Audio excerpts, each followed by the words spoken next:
Hey, how's it going guys? Jack and Matt here with the Toasty Bros, and today we are really excited to do a $1,000 RX 6600 gaming PC. The non-XT RX 6600 is out and you can buy it, hopefully, and we're gonna be building a budget PC to show how powerful it is. But before we dive into this PC build, let's hear a word from today's sponsor.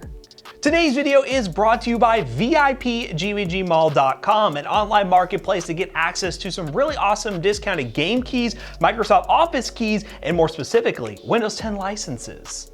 So it is super easy to get something like Windows 10. All you have to do is put it in your cart, check out, use code TB20 to get 20% off, our special code, and then you just take that key, put it into the Windows activation, and boom, you have an activated Windows. We have been using GVG Mall for years now. We highly recommend it to activate those new gaming PCs, or if you're just rocking an old gaming PC that still hasn't been activated, check the link in the description down below. And special thanks again to VIP GVG Mall for sponsoring today's video. Now, let's get into the video, shall we? So as many of you may or may not know, Mini ITX is really just a term for the form factor. Basically, this beautiful new Thermaltake Tower 100 Turquoise Edition case requires a Mini ITX motherboard, which typically are going to be extremely small, and they also cost a little bit more because they have to cram all these components onto a tiny board. It also usually means a little bit less of an upgrade path, so there is some small sacrifices for going Mini ITX, but it really doesn't sacrifice performance for the most part. And this case is actually a little bit different from other Mini ITX builds because it allows a full-size power supply. Sometimes you have to opt for an SFX, which can add some extra cost, so this is a really good case for that. So I was going to talk about each individual part and how it makes up this PC build. For the CPU, we just really decided to go with what is the best bang for buck right now, and that is the Intel i5-10400F. These go for around 160 to 170, 6-core 12-thread. It is pretty much on par with something like the Ryzen 5600X in terms of gaming performance, and it is $100 cheaper right now. So, we are typically Ryzen fans, but sometimes Intel does definitely come in for the clutch, and of course, we were able to get a pretty cheap Mini ITX motherboard as well. This is an MSI H510i Pro Wi-Fi. It's not anything fancy, it's not a Z590, it's not a really nice B560, it is just one of the 110 series, but it still packs plenty of performance. You can see it is still a very nice board. It still has the full IO shield cover, it still has Wi-Fi, which is really nice. It still has a M.2 slot and 2 RAM slots, pretty much everything we really need for this build, so it'll definitely get the job done. And we actually got a motherboard that actually supports decent speed RAM. It supports up to 3200 megahertz RAM. So we have some Oli Warhawk RGB 3200 megahertz, 16 gigs, dual channel. So we got 2 sticks. It'll fit perfectly in this board. It's gonna look really nice, and it's gonna be nice and fast. Now for storage, we have this Team Group MP33 SSD. We've used these a lot. This is a Gen 3 SSD, but that's what we want because this board does not support Gen 4 anyways. NVMe, 1 terabyte, plenty fast, plenty of storage, very small, no extra cables. Now for cooler, we actually have yet to try one of these. This is a Thermaltake TH120 ARGB. We really don't use 120 coolers very often, but this case has to have a 120. It really, to my knowledge, cannot fit a 240 or a 360, so 120 for the win. We kind of wanted to try Thermaltake because we're using a Thermaltake case, so we're like, here we go, Thermaltake AIO. Now for the graphics card, big thanks to AMD and PowerColor for sending over the RX 6600. Now this is the non-XT version, so it's a little bit slower, a little bit cheaper, but still has 8 gigs of VRAM, so this could be a good value option for whatever mid-range or budget gaming PC you're looking to build. Stay tuned to the channel, we're doing another build using this graphics card that is very unique, so subscribe for that. But yeah, very excited to use this, and I think it'll pair very nicely with the i5-10400. Now for the power supply, we have the good old EVGA 550B5. I feel like the last letter thing is always different here, but 550 watts, more than enough for this PC build. You can actually get away with 450 watt power supplies for this graphics card. I know it recommends 500 on here, but AMD told us directly that you can actually get away with 450 watts for a budget PC. So pretty power efficient graphics card. So we have enough headroom here for upgrades in the future. And last but certainly not least, we have the Tower 100 Turquoise Edition. If I can find a knife, I'm just gonna go ahead and open it up because you know what, might as well look at it here. Thermaltake was nice enough to send this thing over, and we figured, you know what, it's the perfect time to use it for a PC build because it's a vertical PC case. So, everything stands up straight. You got a different little layout there, and just something a little bit different for the channel. And it's turquoise. I know when it showed up here, a lot of people were like, ooh, it looks very pretty. And I think I do agree, just looking inside here. You know what it reminds me of is the Dark Flash Mint, the DLM that we always want to use. Yeah, the same pretty color. I'm gonna get shocked. It is upside down at the moment. It is. You know what kind of looks like it's a 3D printer? Yeah, it kind of like a little 3D printer vibe to it. So we'll go ahead and move this out of the way.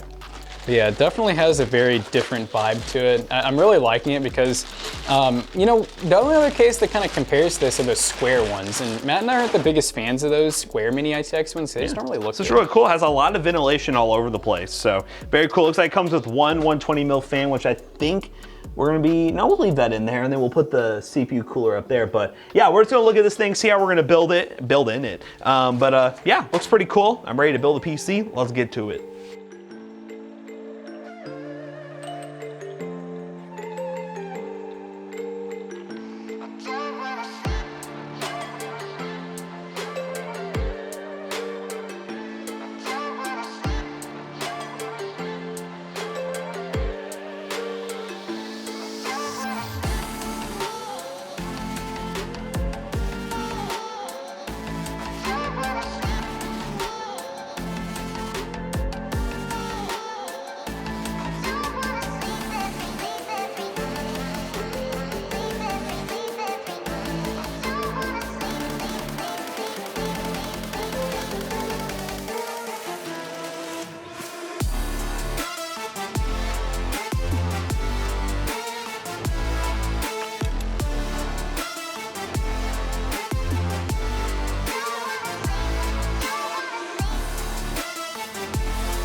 Alright guys, now that we have this RX 6600 gaming PC all booted up and ready to go, let's talk about a couple benchmarks real quick. Now we decided to test this PC in a couple of titles, those being Call of Duty Warzone, Splitgate, Borderlands 3, and Apex Legends. First up in Warzone on medium-high settings at 1080p, we averaged about 100 plus FPS, with a few dips below 100. Overall, the RX 6600 looks like a really good card. The main thing that's going to be the determining factor whether or not this card's going to be a good seller is its price, its actual price, not just the MSRP that AMD is advertising, and its inventory, because the 6600 XT, while be it had a little bit better inventory, was still plagued by the GPU silicon shortage that we're having right now, not making it a very good buy. But I think this card, for just being a little bit slower than the 6600 XT, offers some pretty good value for the money, again, if you can actually get it, and you're easily able to play games like Warzone without no problems whatsoever on medium-high settings at 1080p, and I'd imagine on medium settings at 1440p you would still definitely get a 60 FPS experience. Next up in Splitgate, which is our esports title of choice, we got 300 plus FPS on max settings. We did have some weird artifacting issues, but do keep in mind we are using pre-launch drivers. We're filming this video before the graphics cards actually release, so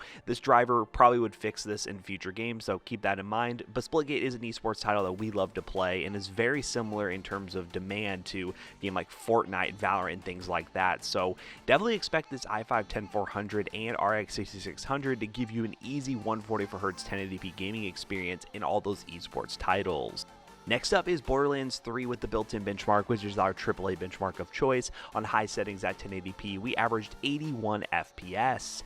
Borderlands 3 has a very demanding built-in benchmark, and it's normally more demanding than the actual game itself, so getting 81 FPS on high settings is actually very good. I see this thing being great for like medium high settings, 1080p, 144 Hz, or if you want a good locked 60 FPS but better visual look on like 1440p, you could easily do that with this graphics card, and again, it makes for a good offering as long as the stock is there. And last but certainly not least is Apex Legends, which I've had a lot of issues with on a lot of different PCs in the arenas mode. Let me know down below if anyone else is having issues where you load into the arenas and it's very, very stuttery for like the first round. Then after that, it's perfectly fine.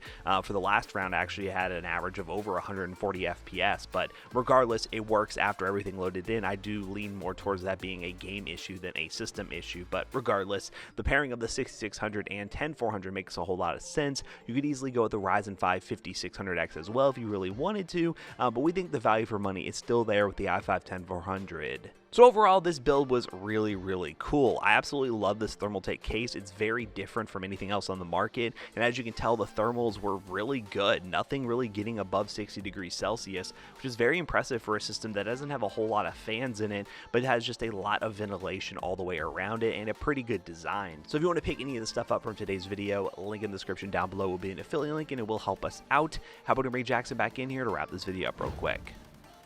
Alright guys, so this is definitely going in the books as probably one of our favorite builds just because it is so unique. The color profile on it, I've only ever really seen one other case, and that was the Dark Flash DLM that had this nice mint color scheme, but that's one of the cool things about these Thermaltake cases is you can actually get 5 different colors.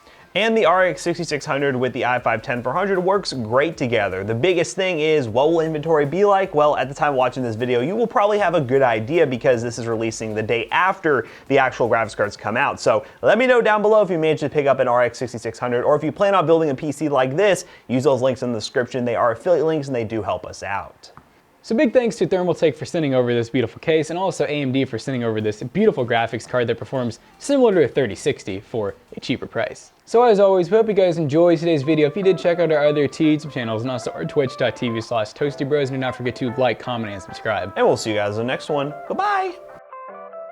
And hey, if you want first dibs on this whole entire beautiful system custom built by yours truly, the Toasty Bros, PCBros.tech is our PC selling business where we take PCs that we feature in videos and also other PCs and sell them to you guys at good prices. So PCBros.tech, link in the description down below. See you guys later. Goodbye.